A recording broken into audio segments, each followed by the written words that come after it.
សូមជម្រាបសួរប្រិយមិត្តព្រមទាំងទស្សនិកជនទាំងអស់ជាទីគោរពនិងជាទីមេត្រីសូមស្វាគមន៍សាជាថ្មីមកកាន់កម្មវិធីការចេញលទ្ធផលឆ្នោតវិញសិចផ្លើនេះជុំទី112នៅថ្ងៃទី13ខែកក្កដាឆ្នាំ2017នៅពេលល្ងាចដូច្នេះសូមកុំឲ្យខាតពេលវេលាយូរនឹងខ្ញុំក៏សូមអនុញ្ញាតចេញលទ្ធផលឆ្នោតតែម្ដង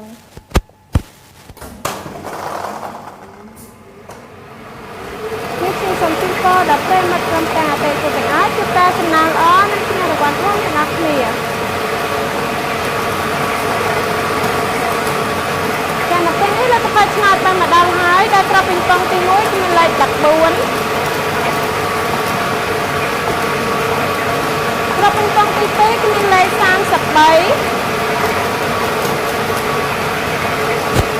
ក្របពីងប៉ុងទី3គឺមានលេខ19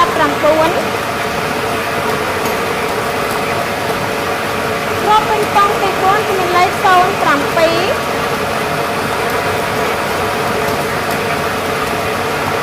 េញប៉ុងទី5គឺមានលេខ21គ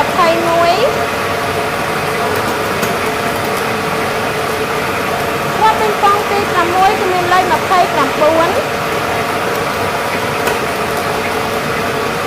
និងគ្រាប់ពេញប៉ុងទី7ដែលជាលេខសំណាងគឺមានលេខ36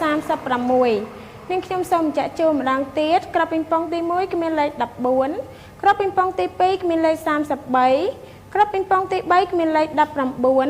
ក្របពីងប៉ុងទី4គឺមានលេខ07ក្របពីងប៉ុងទី5គឺមានលេខ21ក្របពីងប៉ុងទី6គឺមានលេខ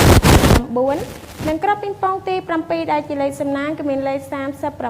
36ចា៎នៅពេលនេះការចេញលទ្ធផលឆ្នោតវិញសិចផ្លើនៃជុំនេះក៏ត្រូវបានបញ្ចប់នឹងខ្ញុំក៏សូមថ្លែងអំណរគុណដល់ប្រិយមិត្តព្រមទាំងអតិថិជនទាំងអស់ដែលបានចំណាយពេលវេលាតាមដានទស្សនាហើយក៏សូមជូនពរឲ្យជួបតែសំណាងល្អសុខភាពល្អ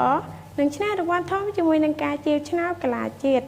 នៅពេលនេះនាងខ្ញុំព្រមទាំងក្រុមការងារសូមអរគុណនិងសូមជម្រាបលា